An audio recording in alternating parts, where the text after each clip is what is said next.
Class, your homework today is to tell me what number I'm thinking of. But, Ms. Frost, none of us are telepaths. Well, that's hardly my problem, is it? What in blazes is all that racket? We are here to slay the one known as Phoenix. You're too late. Jean's dead. Why don't you try back next week? No, Jean Grey has produced an offspring which inherited the powers of the Phoenix. We know this, because we're from space. Fine. Attention, students. Would the fruits of the womb of Jean Grey, Madeline Pryor, Red Dayspring, or any other alias, clone, or permutation thereof please report to the danger room? That should count for about 70% of the student body. I hope you're prepared for a long day.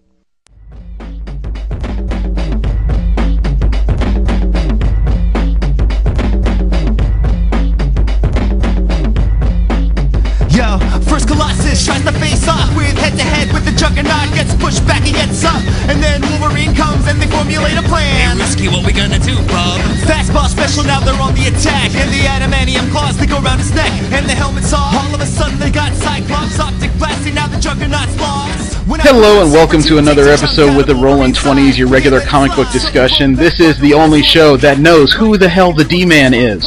I am Jeremy. That's Steve. And Jesse. We are without our V today. She needed a day off. She's going to do some creative writing and everything, and she's been at this for a while and catching up. So I can't begrudge her the occasional day out in the sun. Remember, you can subscribe to us on iTunes and Stitcher. You can also follow us on Twitter at rolling_20s.com. You'll find this podcast and several others in the Mission. Wow. I'm starting off well today. In the Mission Star Podcast website at missionstarpodcast.com. Also, it looks like we're going to be panelists at Fanime telling convention stories, so we invite you to come on by. How are you guys doing this morning? Waking up. Yeah. Well, I'm a little better off. Yeah, you're very lucid this morning. Well, we also started off with a clip from Floating Hand Studios' video Phoenix Season. You'll understand when you hear it. And we're using music that I think we can use as permanent theme music from now on. I found an online kind of comic book and sci-fi rap artist called Adam Warrock at adamwarrock.com. He has a song called Teamwork that's all about X-Men, one of my favorite series growing up. So I think we found something that finally fits the show on a permanent basis. Right on. So we'll go with that as an intro and Nation X as an outro, which is an ode to Cyclops' recent island nation in San Francisco. So you guys want to jump right into the day? Sure. All right. News was all over the place this week. By the time you guys hear this, it'll be the Friday that Iron Man should open up. I'm trying to decide how I want to do that. I don't know if I know I want to wait a week, let some of the crowds bleed off, but I'm trying to decide whether or not I want to go to one of those $20 a ticket theaters with the big seats and the waiter service. Waiter service? You guys haven't heard about that? No. It's a new thing where the tickets are like $20-$25, but instead of you get stadium seating, but instead of those bench-style plastic, college stadium seats, you're in these recliners, and you can order food from a menu. Sushi, popcorn, milk duds, bruschetta chicken, all kinds of funky stuff. And you can just press a blue light and the waiter will come sometimes mid-movie and just ask, do you need anything else? Wow. Yeah, I'm thinking about trying that out. That sounds like it might be a good night out if I can get a late show, after the kids are powered down for a little bit. Yeah, why not? I mean, tickets are so expensive now anyways. It's not like it's really that much more. Yeah, but the early reviews on Iron Man are in. It's open internationally, and the early reviews are so strong. They say that this could possibly be the best Iron Man film. The lesser reviews say this is at least as good as the first one. Oh, good. I was getting kind of worried, with it being a third film. I know. The number threes in comic book movies are always some of the worst ones out there. Yeah. Spider-Man 3, X-Men 3, God. Blade Trinity. Oh my God. But the only thing that's kind of casting a hazy future on all this is that Robert Downey Jr. is staying coy about his future after this movie. He keeps using phrases like, I'm not at liberty to discuss that. I'm hoping that's just a negotiation phrase.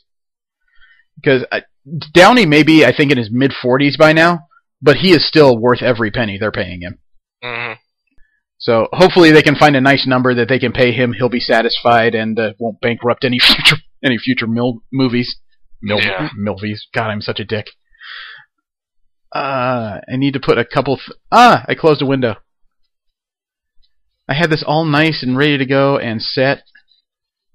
But no, I had to screw it up. Best laid plans. Obviously it wasn't that well laid. There's casting news about Guardians. There have been reports that 2 actors have been signed to the project. Lee Pace, I'm not familiar with him, or he's in final negotiations last we heard. And it seems to be sure that an actress named, her last name is Lovabond, Ophelia Lovabond, they've both been apparently cast in unknown roles. Although there was a phrase that Lovabond is playing an aide to a near-immortal being called the Collector. The Collector is an old cosmic Marvel villain, and he does what you think he does. Mm-hmm. So I still can't tell whether or not they're actually showing the script, or if the Collector is like the Michael Bay Transformer films and that name is placeholding something else. You know, like how Brawl was called Devastator. Oh, right. Yeah. Mm. So it's a little bit of a mystery, but unfortunately that's about all we have on that. Kevin Feige has confirmed that Marvel now owns the movie rights to the Daredevil franchise. Oh, maybe they could do it right. Well, Fox failed to make a deadline of October 10th to start production on a new Daredevil film to keep the movie rights. Whether or not that was an oversight, or whether or not they just said, fuck it, we can never do this right anyway, I don't know. Why don't they do it with the X-Men title? Well, they got away with it with X-Men because, remember, they put out X-Men Origins Wolverine? Yeah, I know. I want Fox to... I want the X-Men title away from Fox. I want all of the Marvel properties away from Fox. They're working on X-Men First Class 2, which, don't get me wrong, love the first one, hope the second one's just as good, if not better. But they're also working on the Fantastic Four reboot as we speak.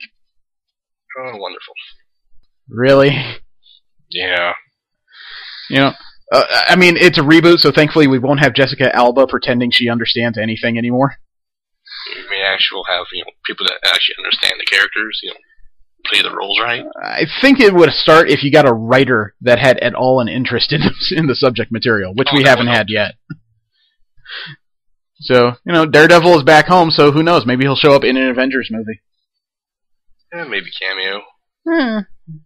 And, girls across the planet, or I should say girl geeks can rejoice across the planet. The new trailer for Thor: A Dark World popped this week.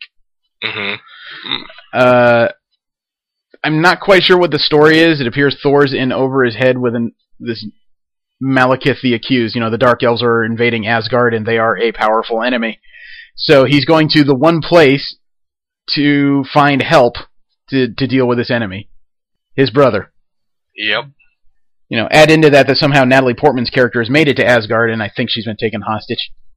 So, yeah, he's in full-on desperate mode. That sounds like it's going to be a good film. Yeah. It has possibilities. It is just so far outside the usual feel of the Marvel movies, and that can either be a serious advantage or a serious detriment depending on your director.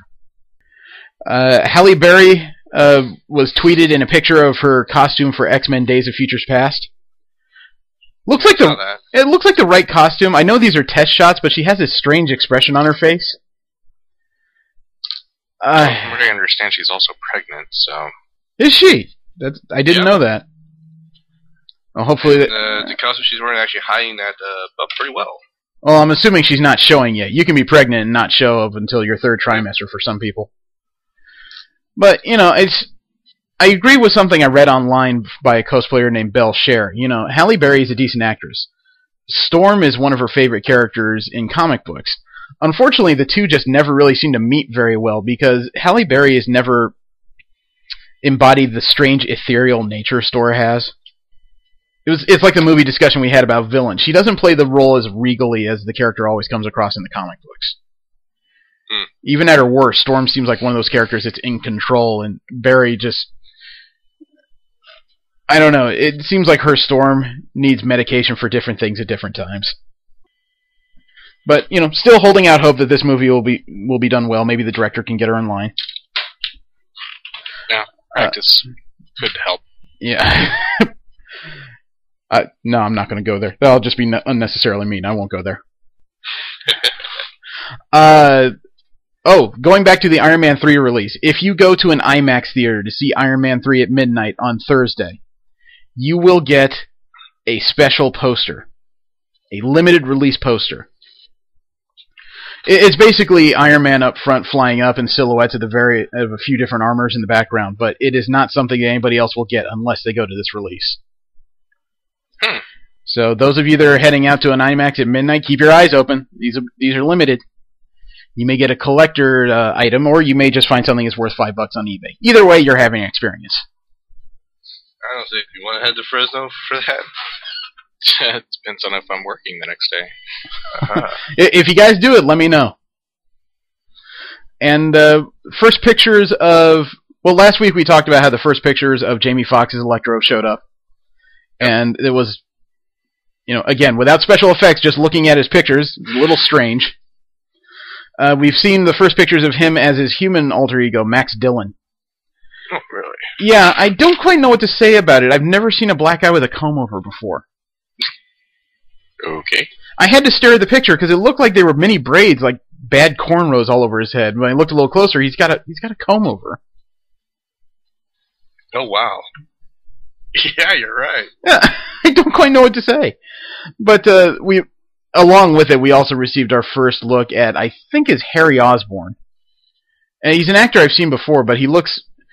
Harry Osborn in comic books and in movies always seems like this in-charge, very popular kind of character a lot of people wish he was. The one in this movie looks kind of emaciated, like he hasn't slept in about 4 weeks, and I don't know, it's a very different take. Oh, with the way they set it up in the first film, it seems appropriate. Well, I thought it was Norman Osborn that was sick in the first film. Was it Harry? Oh, Norman? I thought it was Norman. Yeah, it was Norman. You said Harry then? Yeah, the first picture of Harry. All right, I misheard you then. Oh, who knows? Maybe I misspoke. It's not like I'm perfect. And due to recent court battles, DC is now officially the 100% owners of both Superman and Superboy. Who? Superman and Superboy? No, DC and Warner. Okay. Yeah, DC and Warner Brothers. There was a court fight with the original creator, or the estates of the original creators, stating that they never officially signed over 100% ownership. The courts have disagreed. So now there's no more chance of these characters being sold off to other companies. There's no more chance of them showing up in other books. That means that DC, can finally use these characters carte blanche in the ways they deem appropriate. Apparently, they've taken their first shot, or they knew this was coming, because in Superboy 19, they finally explained the origin of the new 52 version of Superboy, and it makes me care even less about the character than I did before. Ouch. The latest one, pre-New 52, was a clone created out of 50% DNA Superman, 50% Lex Luthor. This odd kind of dichotomy of a young hero being made out of his, I guess you could say, his idol and his idol's worst enemy. Creates some interesting story possibilities. Never really gone into it because of the soft reboot.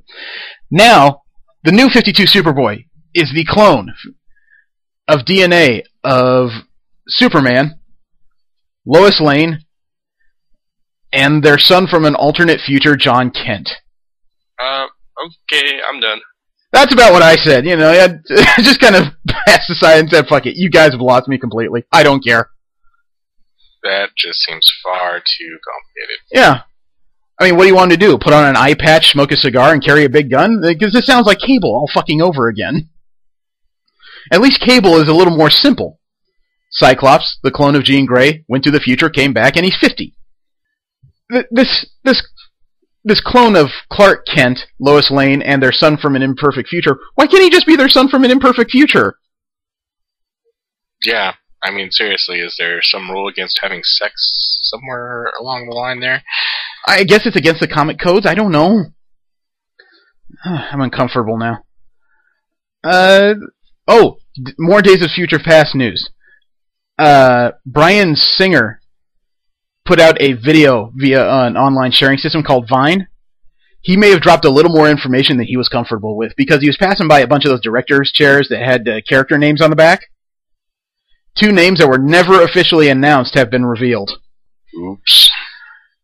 We discussed about 4 weeks ago Omar Sy was cast, possibly as Bishop. Bishop was one of those new names on those chairs. The other one may be associated to another actor who's recently been signed, Boo Boo Stewart. Never found out what he was supposed to be doing in that. And yes, I said Boo Boo Stewart. The other name that was accidentally revealed was Warpath. Ooh, nice. Yeah, that is a character I never expected to make it to a movie. And he's one of my favorite, like, B-list X-Men. He just never seems to get any love in the comic books, at least not long term. Not unless he's sticking one of those vibranium knives in people's heads. Yeah, I have to say, his biggest role to date has probably been in X-Force. Yeah. So, I don't want to say he screwed up, but he definitely didn't think a whole lot about that before he did it. And Jesse and I talked a little bit before that Joss Whedon hinted at a brother-sister act in Avengers 2. As far as characters go, that's not many candidates. Yeah.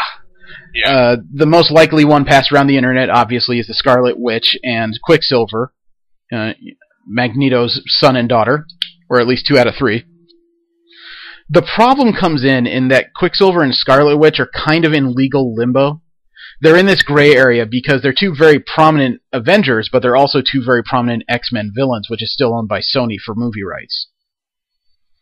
So maybe a deal was cut, maybe not. For all I know, they could be talking just Quicksilver and Polaris. It's still early to kind of figure out where all that's going, since we technically have 2 years before the movie comes out. Do you guys remember in the DC conversation how I started complaining that the Green Lantern's enemies all seem to be ring slingers lately? Seems like all their powers come from the other cores of Power Ringers. Very soon they're going to debut a new villain who apparently is about 40 feet tall. Some kind of ancient enemy called Relic. It's an alien of some sort that seems to have technology as its primary weapon base. But this isn't technically news. This is just finally they're doing something different. It's taken a bit long to get here, though. When the new ring cores started coming out in, 2009, that was pretty interesting. By 2011, there was too damn many of them. Yeah. So, at least they're finally heading in a decent direction. Speaking of which, DC also revealed a new character design. The new 52 version of Joker's daughter is going to show up.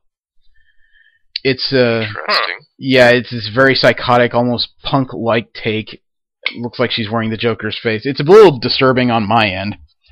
I'll see if I can find the pictures and have the webmaster put them up on the site. Although some people are guessing that the new Joker's daughter may actually be Harper Row for some reason, the character who some people speculate would be the new Robin.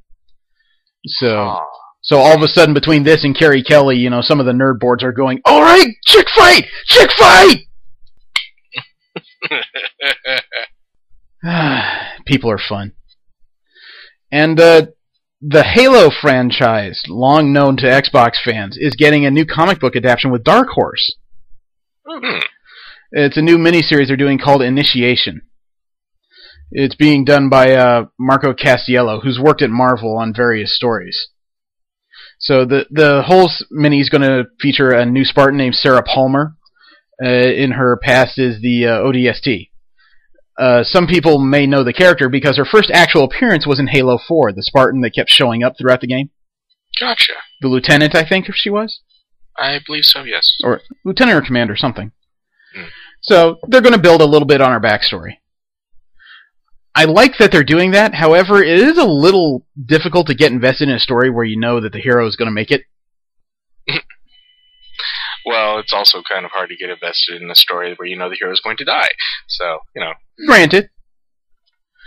And we're not going to do comic profiling for a couple of weeks. You need to give that a little bit of a rest since we can empty that bank pretty quickly.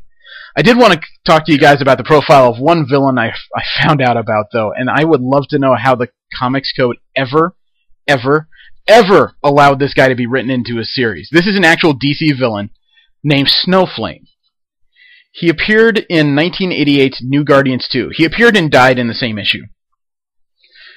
He was a Colombian villain, and here's where it gets weird.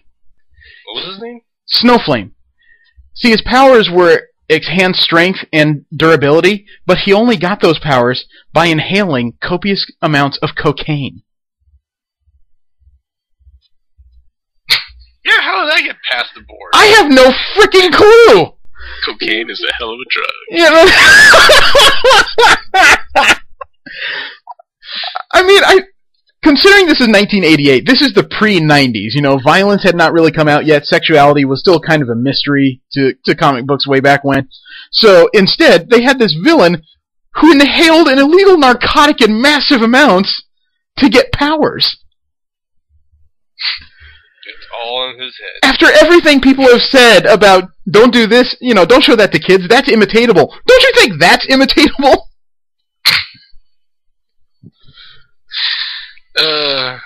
One would hope not, but yeah, no, it's definitely imitatable. It's this one of the sickest ideas I've ever heard of. Yeah, I mean, why not just have somebody, they tried to commit suicide and threw a toaster in the bathtub, and now they have electric powers! Oh, I need my eye blast back. Quick, give me chlamydia.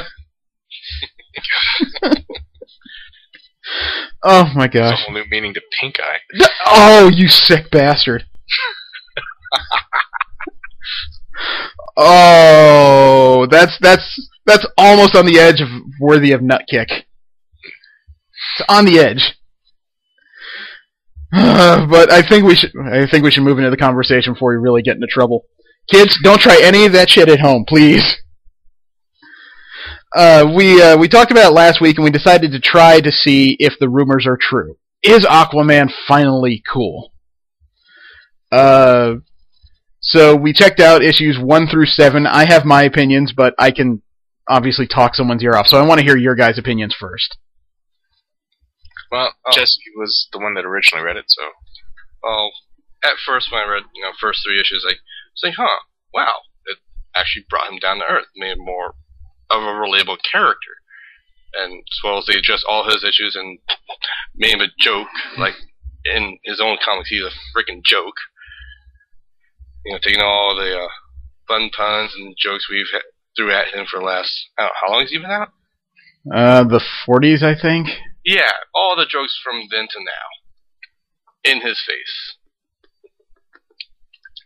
And, I haven't read further than all you guys. I say he went through his point of, hating it, dealing with it, and eventually he's over it.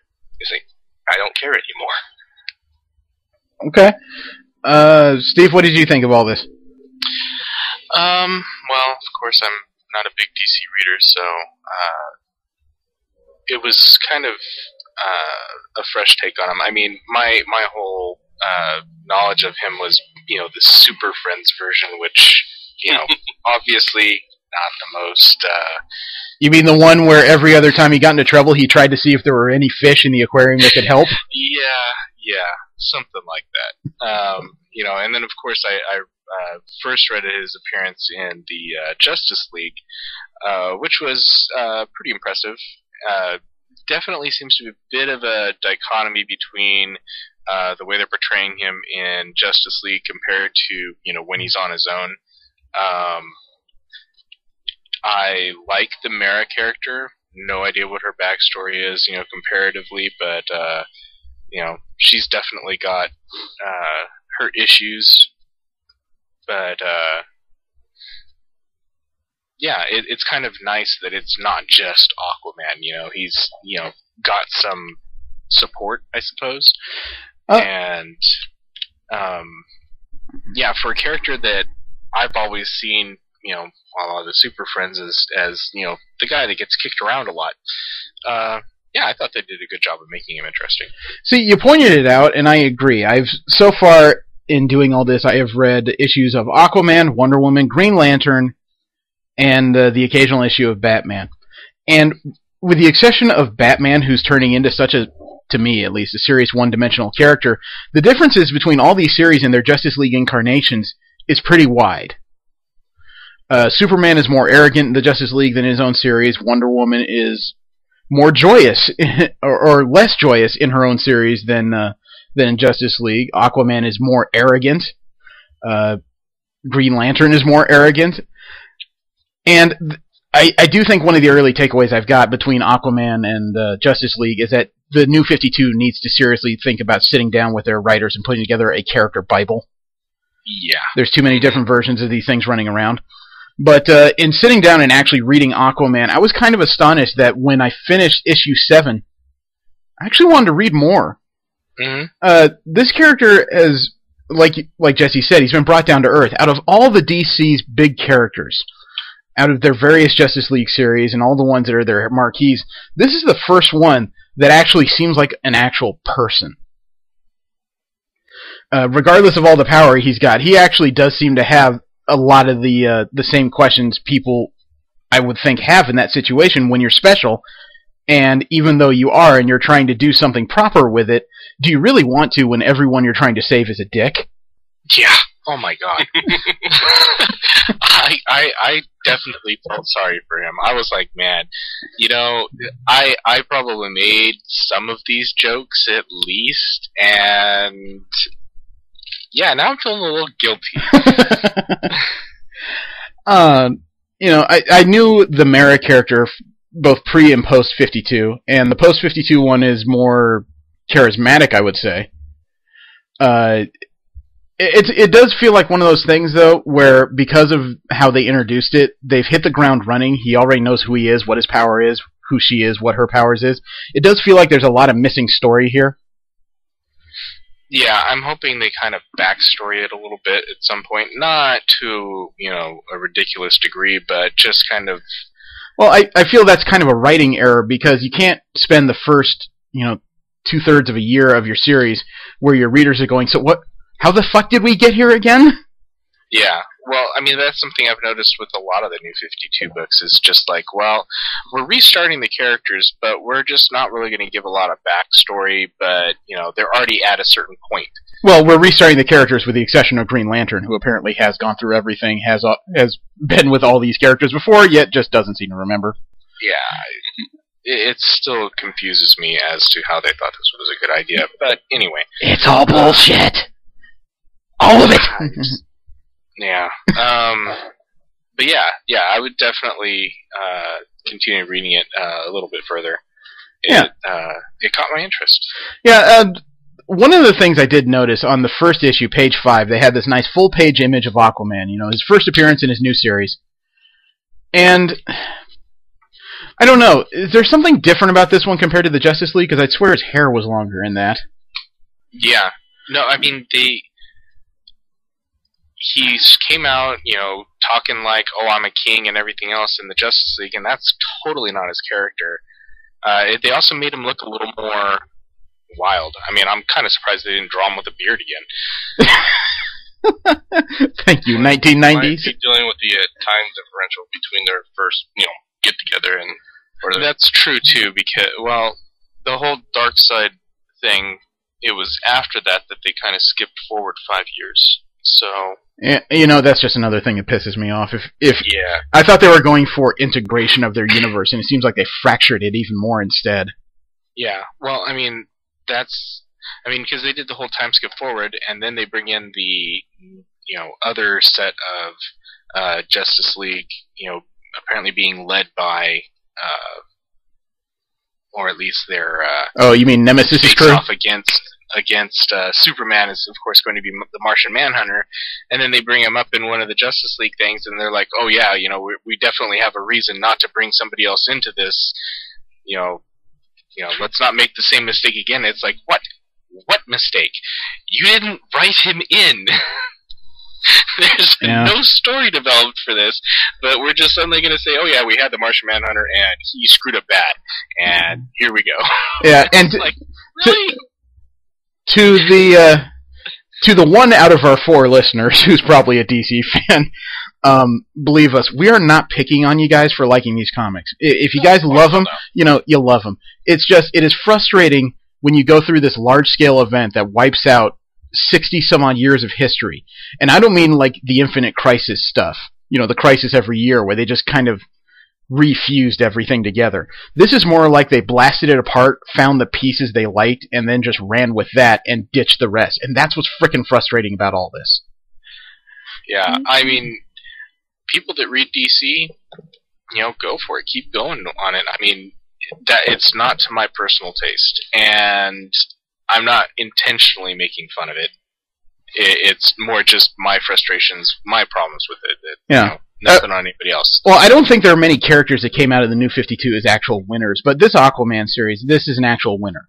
But going back to page 5, the one thing that does kind of bother me now that I think about it is the costume design they're using for this series.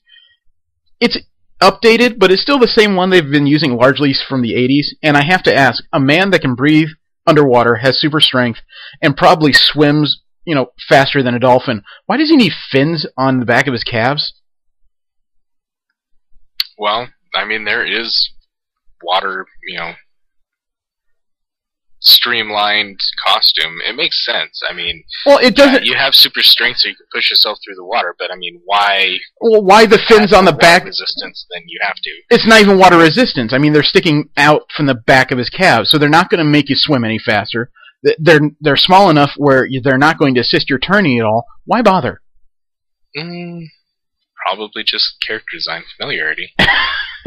Just forgot to do that. Actually, if I recall in Future Ahead, he kind of addresses, he didn't choose that costume. This was just an old armor that was just given to him. That kind of makes it even less sense than before, though. I mean, you're still dealing with somebody who moves well enough through the water that these little unremarkable fins are needless.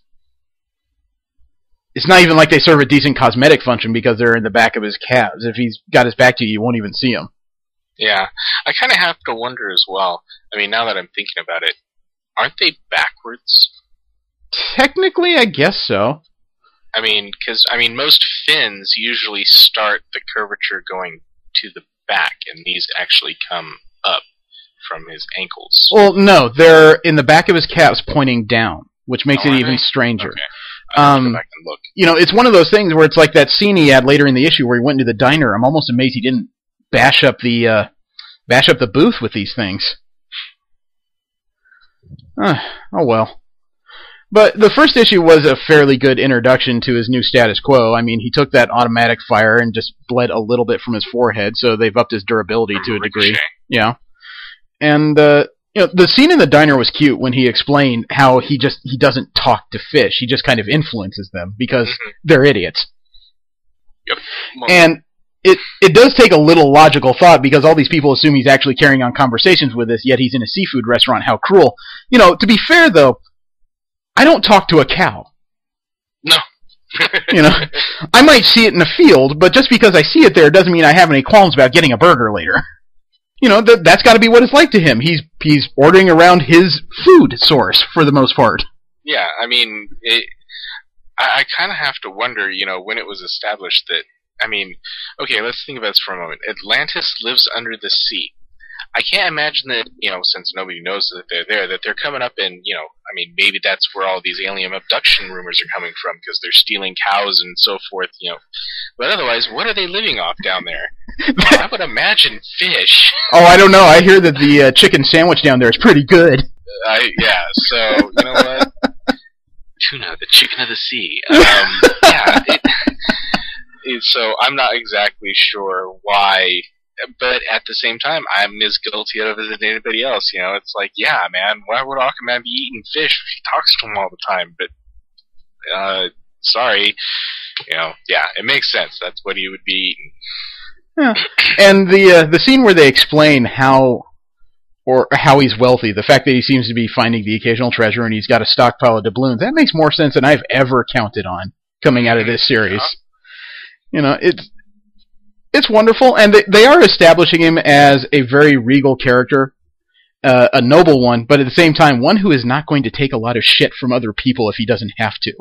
Yeah, well, especially if they're just in his face about it. That's just rude. Yeah, sorry. They spent the first issue reinforcing that he is the world's least favorite superhero. Yep. And unfortunately, it's like Jesse said, that's been the joke forever. It's been amazing that he kept this up, even though it was very obvious that no one liked him. Yeah. If you're sitting here as a DC fan saying, well, you had this series forever, if you remember, there was a period of time where he died, he lost a hand, he lost a son, he regained a hand of water, He was turned into an ocean creature. His son took over the role for a while. You know, just because there's been an Aquaman series out there doesn't mean that Arthur Curry has had the best life in comics. No. Yeah, I mean, where's the respect? Seriously. It's kind of like, you know, him showing up it's like, well, there's no water around here. What's he doing here? You know, never mind the fact the man can apparently leap like the Hulk.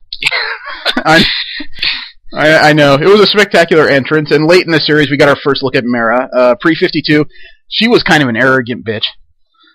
This one, though, actually seems to have a lot of empathy to her. She's angry, but she has a lot of empathy. Mm-hmm.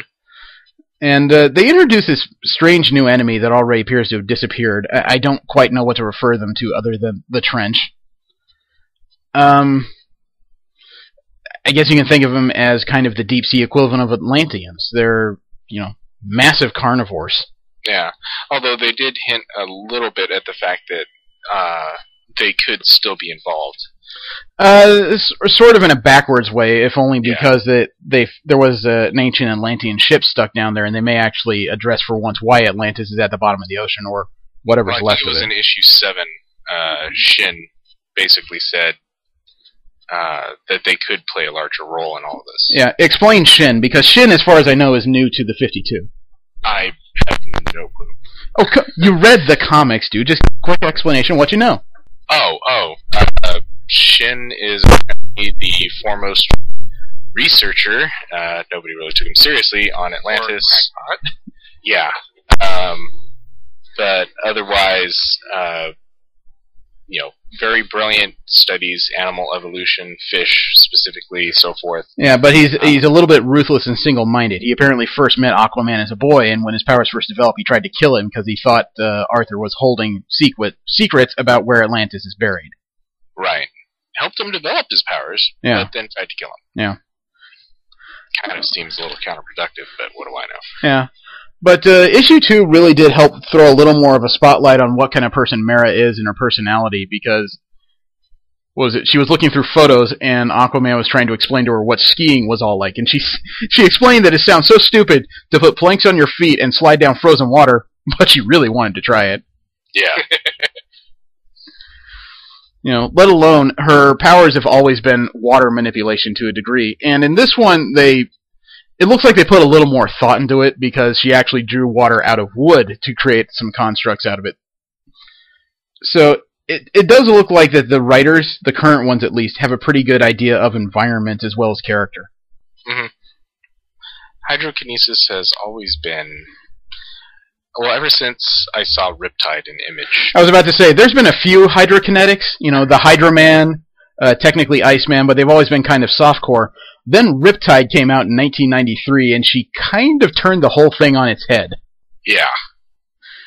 You know, I don't know who was the brilliant person that just finally kind of connected it, saying, yeah, the human body's made out of, you know, so much water. It's just, you know, and I know it's not all in water form per se, but it's still fluid. And yeah, well, let me interrupt you, because Jesse may not have read this, but we were reading, I think it was Team Youngblood back in the day, and she was stuck on a space station with a bunch of armed thugs, and she was freaking out because it's a space station. You know, it's a desiccated environment. And then as one of her teammates was coming around a corner, nearly subdued by a couple thugs, suddenly they're hit by this red wave. And Riptide is walking in behind it, and she just says, "Where'd you find the water up here?" And she said, "Do you know how much water is in blood?" Oh, yeah. Wow. It's like 10 years prior to... She was having a conundrum because they didn't realize what their enemies were, but once she figured out, oh, they're technically already dead, it was kind of like, all right, morality gloves are off. Yeah, like 10 years before Katara and Avatar, she was already doing some pretty brutal stuff. Yeah, that actually would bring even a greater edge to hydrokinetics if they start, you know, blood bending. Well, Mera showed she had that possibility when she had that day out. She was looking for food for her and Aquaman's new dog. Somebody decided to kidnap their daughter after breaking out of prison, and she just slowly dehydrated the man. Yeah. I mean, she wasn't necessarily trying to kill him, but she made it very obvious that if he didn't listen in a certain time frame, he's dead anyway. Yeah. So they've added a bit of edge to these characters as well. That's the one thing that's come out of the New 52 I've really enjoyed, is that these characters, I don't want to say they've lost their nobility as heroes, but they're definitely thinking about things in a more realistic terms. Mm-hmm. You know, when pre-52, when Wonder Woman killed one of their worst enemies, everyone was freaking out, saying, how could she murder? And you guys got to realize that sooner or later, these people, no matter how noble, are going to run across enemies that are so fanatical, they cannot be talked down. They're powerful enough they can't be knocked out. You either have to be able to deal with it and deal with the consequences, or you're going to have to stand aside and just let them murder millions. Yeah, that's honestly one of my... I understand that Batman is the way that he is because he witnessed his parents' murder. But the no-killing thing, I mean, the fact that he keeps sending all of his enemies back to Arkham Asylum, where they inevitably break free again. And let's not forget how many people. And let's not forget seriously, I sometimes wonder how Gotham City isn't depopulated yet. I mean, you could speak that that's part of his character because he just wants to preserve life at the cost of beating up thugs. But it could also be argued that it's amazing that he hasn't actually murdered anyone because not only did he lose his parents, he's lost 2 of his kids to this. Yeah, I'm like. Well, he lost 2 of his kids, and a third one was permanently crippled. I have 2 things in the Arkham Asylum game. That one, when he summoned the Batwing, and I was like, okay, so you summon the Batwing to drop off your new tool. Why didn't you just fly it out of there? But that was kind of a separate thing. But then the other thing was right when Joker's sitting there, and he's just like, come on, man, I give you a free shot. And he doesn't take the shot. And I'm just like, okay, and how many people wind up dying because he couldn't do it? And out of all of Batman's enemies, yeah, Joker would be the one. I'd be like, dude, really? You haven't killed him yet? Why not? Why not?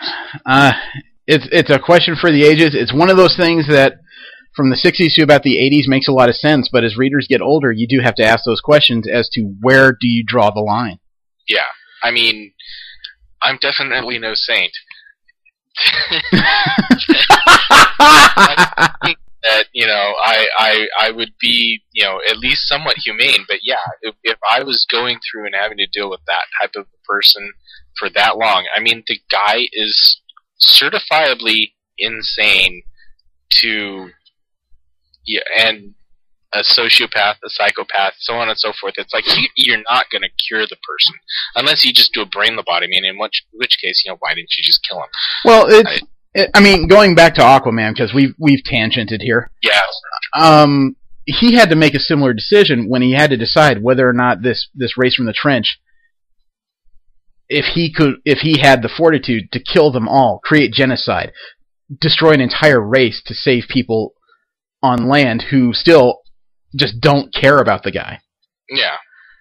A lot of people will say that's a simple decision, but when you think about it, you are ending an entire race. They're not likely to appear again. At least if you're going to go through with it. That is still a hard call. Mm-hmm. And he did make the call. You know, and that's one of those things that even deranged people, that will weigh on their minds. Deranged people will just show up as, you know, new forms of sadism. Mm-hmm. But for a character like this who holds everything inside, that's going to eat at him. Yeah, well, and they did a good job of showing it. Yeah. And even after he did all this, he only has like a few begrudging fans still. Yeah. A little kid, you're my favorite superhero. He's like, cool, but... Yeah. Could you go tweet that? Yeah. Oh, my goodness. And it's like you said, the little mysteries throughout this series, I really wish they would explain some stuff. Like when Shin asked him about the trident, why he still has it. Then he said he's going to be mad about that. Who the fuck is he's mad? Gonna come looking for you. Yeah, who? But they continue the conversation. They force the story forward. It's like, flashback me, come on! I'm honestly wondering if he was referring to Black Manta. It could be, and that was another frustrating thing, is that apparently Aquaman's had an entire superheroic past that has not been touched on. Yeah, although for what it looks like, they're going to go and talk about it now. Yeah. Jesse, you were going to say something? I was gonna say I actually read further than you guys, and the person who was actually is Black Manta. Okay.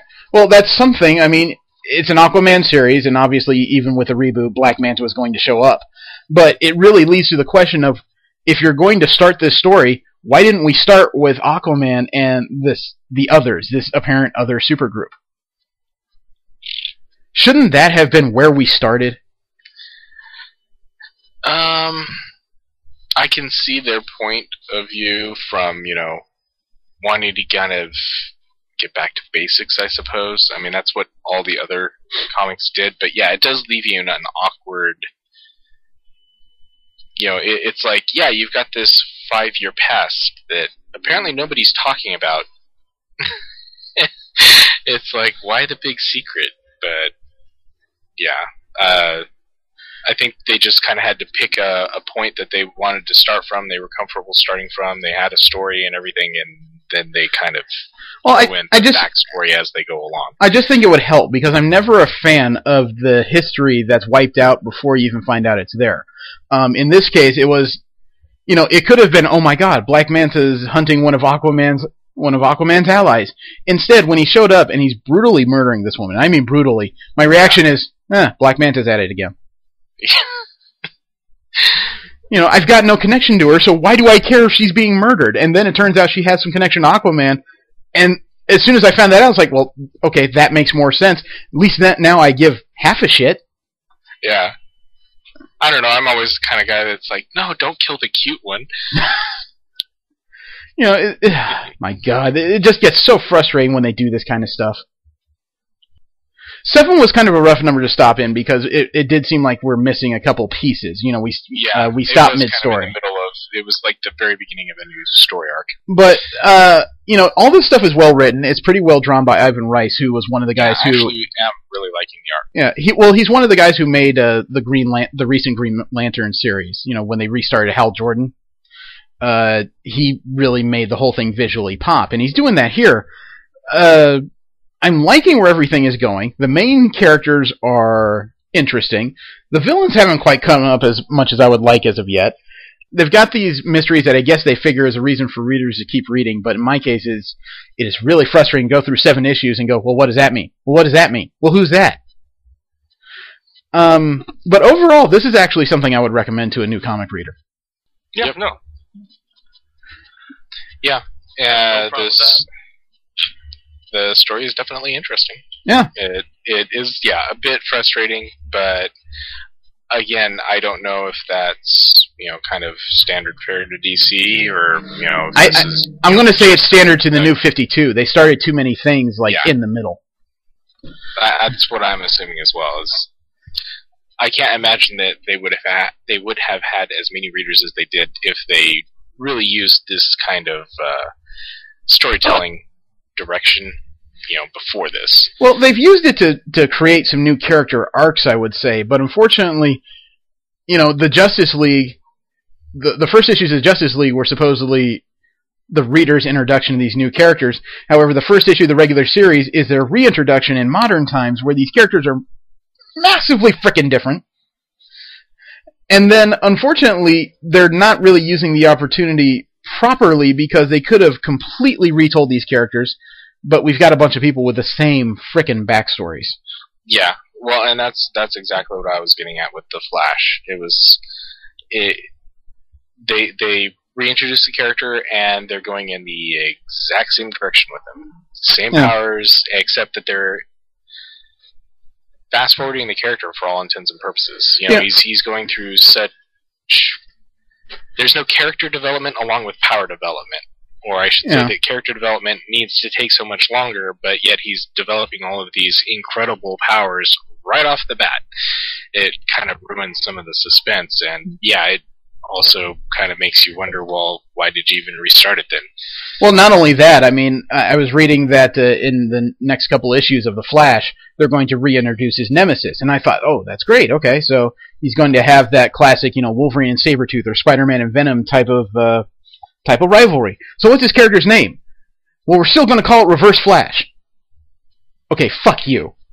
You can find a better name. I know, there are so many different ways to say speed out there, or the antithesis of speed, and you're still going to call it the Reverse Flash.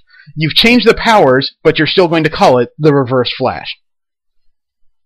Okay, so I guess the few people out there I've pissed off I can start calling Reverse Jeremy?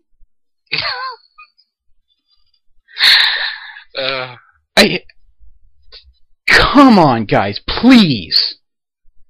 Should I start calling you Reverse Steve? I guess that works. It's going to piss off Karen to no end, but yeah, alright. You know, next time someone calls Steve, it's two voices going, yeah, shut up, you. You know, I have an idea for Reverse Flash. Let's short it. Call him Rev. There we go. Frick, I think you nailed it. I like that. Rev is not a bad name for this type of character. You know what? Write it down. We'll send it in. Oh my god. Oh, man. So it looks like this one's going to be fairly short because I think we nailed the character without really digging deep into what we read. Yeah, I mean, 7 issues in, I'm probably going to catch up to at least as far as Jesse's gone. Although I'm sure there's actually more out by now, so I think I'll keep going. I think I'm going to do that too. So to those of you listening, it sounds like the official Rolling 20s endorsement of Aquaman is it's a read. It is a hidden gem out there in DC's lineup, and it should probably be in the top of your pull list. I was trying to fart around with what to do next week, and you know me, I don't like to make unilateral decisions. I like to pass things before you guys. So we got 2 things we could do. We can either do a little bit more of our pop culture profiling and try and find a few more characters to eviscerate. Oh, Jesse's got a list.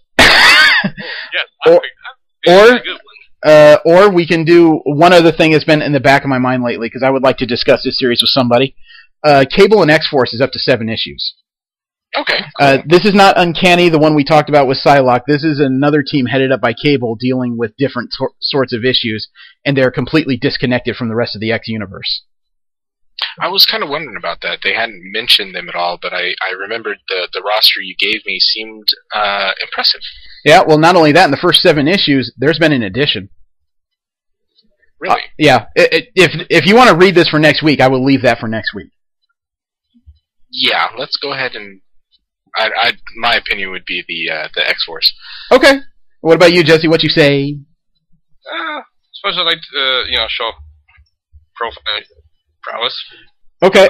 Well, no. Let's put that in the back burner, and because you're right, we only have a small window, a small pool of, things to pull out. Yeah. It's 7 issues deep, so the story is starting to develop, and it's like Aquaman. The 7th issue is mid-story, but I think there's enough where we can finally draw some conclusions about its direction, its art, and whether or not this is a good read for people. But I do like the pop culture profiling. I think we can probably do that next week. Not next week, I'm sorry, in 2 weeks. I do want to warn you guys, though, because of the holiday weekend, I think we're going to suspend our operations for 1 week. Okay. Memorial Day. Not just because of the holiday, because that's also the weekend of Fanime, and I'm going to be kind of busy myself. Yeah. I'm sure you guys can do this without me, but at the same time, I think that there may be enough of us out doing things on a holiday that we should probably just say it now that we're going to be off for a week. Yeah, and I'm lazy, so... Just going to put that right out there, aren't you? Might as well establish it now. But also, I want to give you guys some congratulations, because the first episode of Pop Culture Profiling, I spent a little money to advertise on YouTube. It's reached over 2,000 people. Sweet. Nice. So, we'll see how many people we that actually like it from that, but a lot of people are at least giving props, and we seem to be, it's gotten like 27 likes so far individually, so people are actually listening to it and enjoying it. So, Jesse, before we go, I want to know, what characters are you talking about for profiling? Well, for the Marvel side of things, I think I went with The Thing. Ooh. And simultaneously doing Colossus, because their origins of their powers are vastly different, despite being damn near identical. Okay. Who else did I have? Crap. I think Mystique was in there. Mm-hmm. Yeah. And here's a loop. Graydon Creed. Great. Oh, okay. All right. Had to dig for that one a bit. Yeah. Okay. Do you have On the a fifth? DC side of things, I went with some. I think decided to go with a Cyborg and Beast Boy originally, but I think on the back burner Beast Boy, and go with Shazam and Mr. Freeze. Interesting. Man, that would make V wet. I don't quite know how else to say it. She would be very curious about that. Why are you laughing like that all of a sudden? Why are you laughing like that? Who? Which person? Both of you. I just laughed because No, I'm not going there. So, your talk right there. Never mind. We got to get V to take some current pictures so the rest of you can see her. I mean, she is, she's pretty. There's no way around that. So I think that about does it. I invite you guys to roll with us again next week. We're going to finish out with a second piece by Adam Warrock called Nation X. So next week is Cable and X-Force. I am Jeremy. Steve. And Jesse. Thank you very much. Frickin' lazy. Yeah, I am. Our nation's only good as its citizens. And if this is the kind of world we're living in, well then, raise a banner and close the gates and let the people see us declare a sovereign state. You know our nation's only good as its citizens. And if this is the kind of world we're living in, then raise a banner, put a hand on your chest, and declare yourself a citizen of Nation X. Hey yo, we don't want a war, but if you're bringing it right to our front